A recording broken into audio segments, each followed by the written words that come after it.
আল্লাহ রাব্বুল আলামিন বলেন ক্বাদ আফলাহা মান যাক্কাহা, সে ব্যক্তি সফল হয়ে গেছে যে ব্যক্তি তার আত্মাকে পরিশুদ্ধ করতে পেরেছে। ওয়া ক্বাদ খাবা মান দাসাহা, যে ব্যক্তি আত্মাকে পরিশুদ্ধ করতে পারে নাই সে ব্যক্তি ধ্বংস হয়ে গেছে। কিভাবে পরিশুদ্ধ করবেন? তিনটা হাদিস আপনাকে আগে শোনাই। এক, আল্লাহ রাব্বুল আলামিনের হাবিব মুহাম্মদ সাল্লাল্লাহু আলাইহি ওয়াসাল্লাম দরুদ পড়েন, বলেন সাল্লাল্লাহু আলাইহি ওয়াসাল্লাম। তিনি বলছেন যে আল্লাহর এমন কিছু বান্দা আছে যারা জান্নাতে প্রবেশ করবে যাদের অন্তরটা হবে পাখির মতো নরম। কার মতো? পাখির মতো। একটা হাদিস শুনলেন। দুই নম্বর হাদিস, আল্লাহ রাসূল সাল্লাল্লাহু আলাইহি ওয়াসাল্লাম বলছেন শহীদদের আত্মা যখন আল্লাহর কাছে পৌঁছায়, আল্লাহ রাব্বুল আলামিন সেই আত্মাগুলোকে সবুজ রঙের কিছু পাখির মধ্যে প্রদান করেন এবং সেই পাখিগুলো আরশের নিচে লণ্ঠন আছে এখানে বসে থাকে এবং তারা জান্নাতের যে কোনো জায়গায় যায়, ঘুরে খাবার খায়, আবার ফিরে আসে। আল্লাহ পাক তাদেরকে বলেন যে তোমরা কি চাও, তোমরা কি চাও? শহীদরা কিচ্ছু বলতে পারে না। কি চাইবো? আল্লাহ এত নিয়ামত দিয়েছেন, কি চাইবো? যখন আল্লাহ বারংবার প্রশ্ন করতে থাকেন তোমরা কি আর কিছু চাও, তোমরা কি আর কিছু চাও, তোমরা কি আর কিছু চাও, তখন শহীদরা শেষে বুঝে যে আমাদের কিছু না কিছু তো বলতে হবে এখন। তখন তারা বলে হে আল্লাহ, আমরা আরো একবার পৃথিবীতে যেতে চাই এবং তোমার পথে জীবন দিয়ে আবার ফিরে আসতে চাই। আল্লাহ পাক বলেন এই সুযোগ তো আর নেই, অতএব তোমাদের আর কিছু চাওয়ার নেই, তোমরা এখানেই থাকো।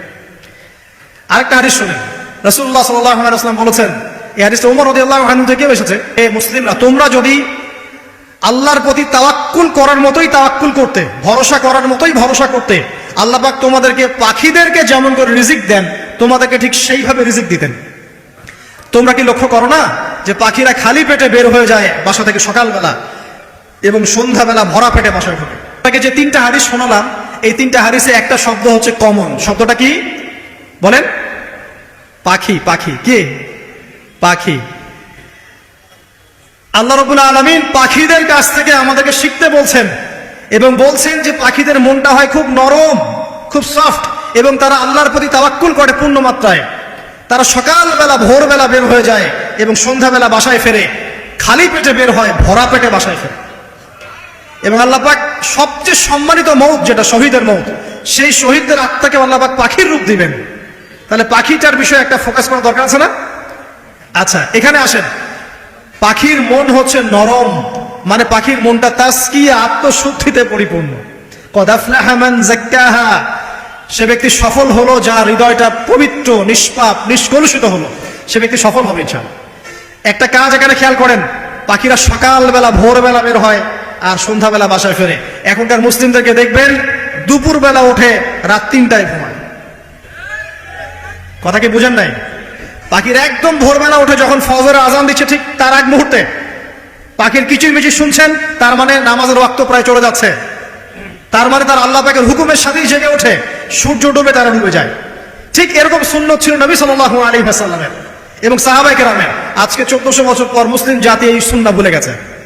আর আমাদের সুন্নত দেখবেন, যদি কোনো রকম উঠেও ফেলি ফজরে, আবার 12টা পর্যন্ত ঘুম, আরো বেশি। আর এই যুব সমাজ যারা আছো তোমরা কেউই 3টা-4টার আগে ঘুমায় বলে আমার মনে হয়। অলওয়েজ অনলাইনে পড়ে আছে, টিকটক নিয়ে, ফেসবুক নিয়ে, গার্লফ্রেন্ডের সাথে চ্যাটিং। পাখির মতো হতে পারলে পরে মনটা তো নরম হবে, তারপরে না তাসকিয়া অর্জন হবে। পাখির রুটিনটা কি? ভোরবেলা বের হয় আর সন্ধ্যাবেলা বাসায় ঢোকে। অতএব আমরা যদি রাসূলুল্লাহ সাল্লাল্লাহু আলাইহি ওয়াসাল্লামের সুন্নাহ মতো ওই ভোরবেলা উঠতে পারি আর আর্লি নাইট ঘুমিয়ে যেতে পারি এবং সারাদিন যদি রাসূলের সুন্নাহগুলোর উপর আমল করতে পারি, তাসকিয়া অর্জন হবে ইনশাআল্লাহ। কথা বুঝতে পারছেন? 2, পাখির মতো নরম মন লাগবে। এখনকার আমরা যারা বেঁচে আছি আমাদের মনগুলো কঠিন। কেমন কঠিন? পাথরের মতো কঠিন। আমরা যখন দেখি একটা মাইয়াতকে নিয়ে যাওয়া হচ্ছে জানাজায়, আমাদের কোনো ফিলিংস কাজ করে না। জানাজা যাচ্ছে, জানাজায় দাঁড়িয়ে মোবাইলটা টিপাটিপি করছে, জানাজার সাথে চলছে, কোনো ফিকির নাই যে এই জানাজা আমার হবে কালকে, ওই মোবাইল টিপাটিপি করছে। আমি এমনও দেখেছি, দাফন করা হলো মাইয়াতকে, দাফন করার পরে চারপাশে মানুষজন জড়ো হয়ে গল্প করছে, ভাই আপনার ওই জমিটার কি খবর, আপনার ওইটার কি খবর, বিজনেস কেমন চলছে, চাকরির কি অবস্থা। এই যে মাইয়াতকে পাশে দাফন করলো, কোনো ফিলিংস নাই, কোনো ফিলিংস নাই। আমি আত্মশুদ্ধির কথা বলছি। আত্মশুদ্ধির জন্য আপনার মনটাকে পাখির মতো সফট, নরম করতে হবে। যখন আপনি সফট, নরম করবেন এবং আত্মশুদ্ধি অর্জন করবেন, তখন 2 ডানা মেলে আপনি আকাশে উঠতে পারবেন ইনশাআল্লাহ। আত্মশুদ্ধি অর্জন না করতে পারলে ডানা কেটে পড়ে যাবে, তখন আর আকাশে উঠতে পারবেন না। কোন আকাশে? ওই যে শহীদের রূহ যে আকাশে চলে গেছে, ওই আকাশ। অতএব মন কেন কঠিন হলো প্রিয় ভাই? 1 নাম্বার কারণ, আমরা শিরকের ভাবে লিপ্ত আছি। 1 নাম্বার, শিরকের পাপে লিপ্ত থাকা অবস্থায় মুসলিমদের মনটা কঠিন হয়ে গেছে।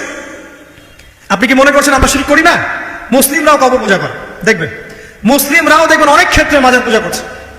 আমি বলিনি যে অলি আউলিয়ার মাজার জিয়ারত করা যাবে না, আমি কথা বলছি না, কিন্তু আপনি মৃত মানুষের কাছে আপনার ভালো মন্দ চাইতে পারেন না, কথা বুঝতে পারেন না? আমরা অবশ্যই অলি আউলিয়াদের কবর জিয়ারত করব, এটা আপনাকে মৃত্যুর কথা স্মরণ করাবে, তাদের একটা রব আছে যেটাকে আমরা প্রভাব বলি, এটা আপনার মধ্যে আসবে। আমরা অবশ্যই জিয়ারত করব, জিয়ারত করতে বলেছেন নবী সাল্লাল্লাহু আলাইহি ওয়াসাল্লাম, কারণ এটা আপনাকে পরকালের কথা কি করবে, স্মরণ করাবে। ওমরা করতে যান, আল্লাহ পাক সবাইকে তৌফিক দান করুন ওমরা হজ করার এবং বড় হজ করার, আমি দোয়া করি। ওখানে সবচেয়ে সেরা যে দৃশ্যগুলো দেখা যায় তার মধ্যে একটা রাসূলুল্লাহ সাল্লাল্লাহু আলাইহি ওয়াসাল্লামের রওজা। ওখানে গেলে চোখের পানি ঝরে না এমন কোন মুসলিম নাই, আছে? নাই। আরেকটা সবচেয়ে মন নরম করা একটা দৃশ্য হচ্ছে জান্নাতুল বাকি, যেটা আমরা বাকিউল গারকাত বলি, যেখানে আপনি দেখবেন সাহাবায়ে কেরাম রাদিয়াল্লাহু আনহুমের কবর, যতদূর চোখ যায় তাদের কবর, কবরের কোনো মাজার নাই, সেখানে কোনো তাওয়াফ হচ্ছে না কবরকে কেন্দ্র করে, সেখানে কবরে কেউ ফুল চড়াচ্ছে না, একটা ছোট্ট পাথর দেখা যায়, খেলার কিছু না। পৃথিবীর সবচেয়ে শ্রেষ্ঠ মানুষগুলো সেখানে শুয়ে আছেন, ওখানে গিয়ে দাঁড়াবেন, দেখবেন নিজেকে তুচ্ছ বলে মনে হবে আমি এই পৃথিবীতে আর কি করছি, সেরা মানুষগুলোই মাটির নিচে, আমি এখানে কি করছি?